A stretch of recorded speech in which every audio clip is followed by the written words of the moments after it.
പെട്ടെന്ന് ഉണ്ടാക്കാൻ പറ്റുന്ന ഒരു ചിക്കൻ സ്റ്റൂ ആണ്. അതിലേക്ക് വേണ്ടി ഞാനൊരു അരമുറി തേങ്ങ എടുത്തിട്ടുണ്ട്. അതിലേക്ക് ഒരു 2 ടേബിൾ സ്പൂണോളം പെരിഞ്ചീരകവും 2 ടേബിൾ സ്പൂണോളം മല്ലിയും കൂടി ചേർത്തിട്ടുണ്ട് കേട്ടോ.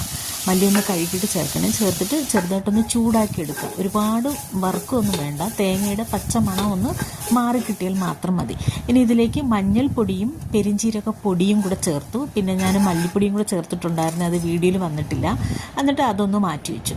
ഇനി എടുത്തിരിക്കുന്നത് കൊച്ചുള്ളി എടുത്തിട്ടുണ്ട്, വെളുത്തുള്ളി എടുത്തിട്ടുണ്ട്, ഇഞ്ചി, കുറച്ച് പച്ചമുളക് കൂടുതൽ എടുക്കട്ടെ. പിന്നെ തേങ്ങ വറുത്ത് അതേ പാനിൽ തന്നെ ഞാൻ കുറച്ച് കുരുമുളകും ഇട്ടു, 2 കഷ്ണം പട്ടയും ഇട്ടു.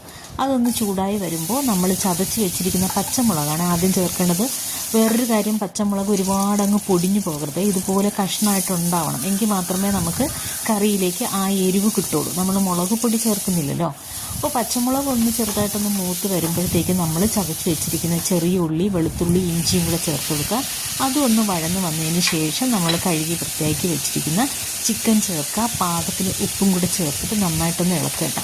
ഇതിനകത്ത് നമുക്ക് പൊട്ടറ്റോ ചേർക്കാം. പൊട്ടറ്റോയും ക്യാരറ്റും ചേർക്കുകയാണെങ്കിൽ ഈ ടൈമിലാണ് ചേർക്കേണ്ടത്. അപ്പോൾ എൻ്റെ കയ്യിൽ അതില്ലായിരുന്നു, ചിക്കൻ മാത്രമാണ് ചേർത്തിരിക്കുന്നത്. പിന്നെ നമ്മുടെ അരപ്പ് നല്ല പേസ്റ്റായിട്ട് നമ്മൾ ആ തേങ്ങ അരപ്പ് അരച്ചെടുത്തിട്ടുണ്ട്. ഇനി നമ്മൾ മൂടി തുറന്ന് ഒന്ന് ഇളക്കിയതിന് ശേഷം നമുക്ക് ഈ അരപ്പ് ചേർത്തിട്ട് ചെറുതായിട്ടൊന്ന് ഇളക്കിയിട്ട് അടച്ച് വെച്ച് വേവിക്കാം കേട്ടോ. ഒരു 5-10 മിനിറ്റ് കൂടെ മതി. നമ്മൾ അടിപൊളി ചിക്കൻ സ്റ്റൂ റെഡിയാണ് കേട്ടോ. ഇത് അപ്പത്തിന്, ഇടിയപ്പത്തിന്, പിന്നെന്താ നെയ്ച്ചോറിന്, ബെറോട്ടയ്ക്ക്, ചപ്പാത്തിക്കൊക്കെ ഭയങ്കര